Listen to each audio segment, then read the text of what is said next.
Ready for the next NSG story? Let's go. Now, disappointment can come in a lot of different forms. And today, the story I'm going to share with you comes in two different forms of disappointment from two different individuals, but back at the same tournament, on the same team, um, back in that year itself.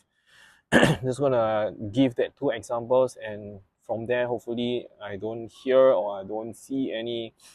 It applies it to you or to your teammates, if ever again. So the example number one was the team that I handled that time were a bunch of players with lesser experience, and therefore, whenever we go into the tournament, we are usually the underdogs, right? Underdogs meaning when you play against a very, very strong team, the chances or likelihood of losing is actually pretty high. So, nonetheless, we approached the tournament, total of five games to play, and with the five games, the first few games we actually lost. Okay, so with the games that actually lost, is one thing. Losing is just one thing, but how you cope with the loss and how you then bounce back from the loss is another matter. So this particular player, because of the losses, he somehow could not manage his emotion. That's one. He could not withstand the loss, and ultimately, basically, at somewhere midpoint through the tournament, he decided that that is enough. He's gonna just not participate in the tournament, and he just totally just didn't turn up.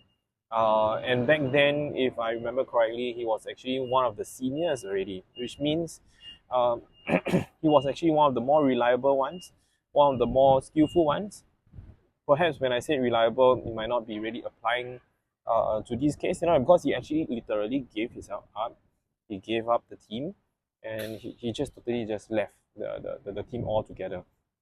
So that was very disappointing because, um, like I said, he was actually one of the better players and a senior. So actually, people will actually want to look up to him and need him to fall back, whenever things are going wrong.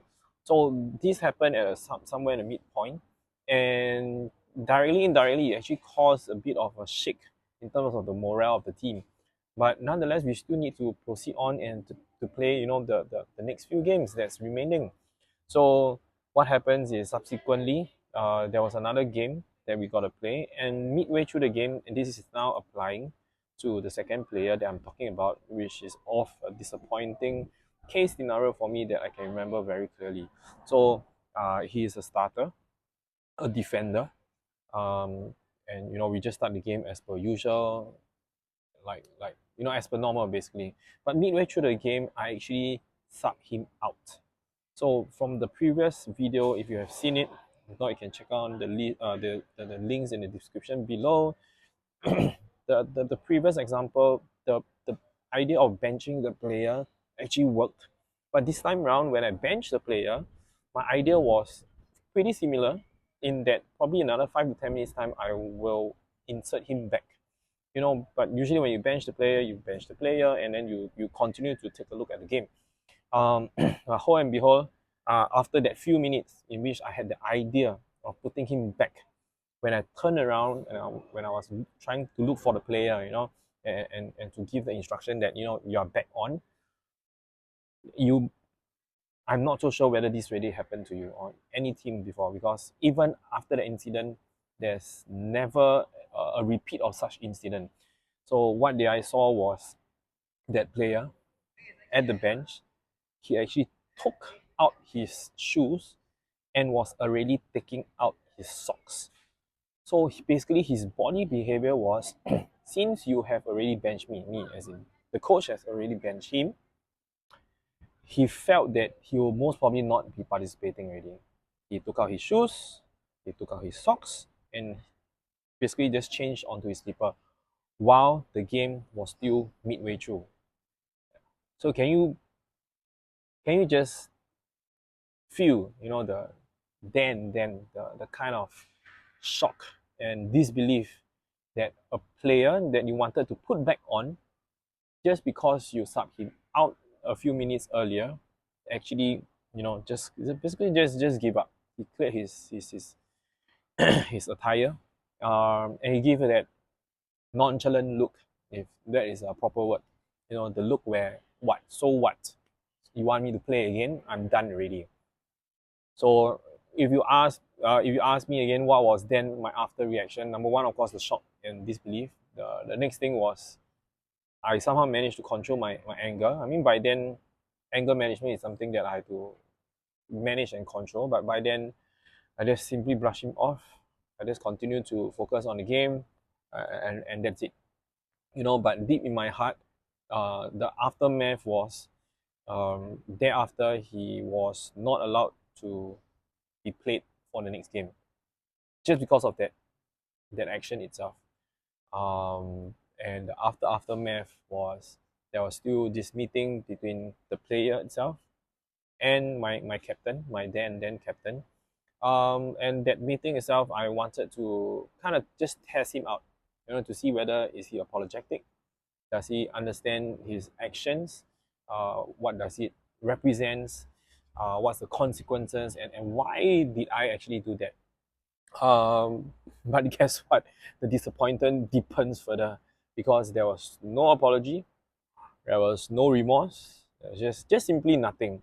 So my original intention of, had he been apologetic, had he known his action was wrong, and apologize to his captain, because his captain was actually very emotionally drained because of his batchmate prior to the case that I mentioned, that he gave up and he just totally didn't turn up for the tournament, and now another player of his doing these kind of actions, which will further dampen the mood of the tournament, basically, or of the team.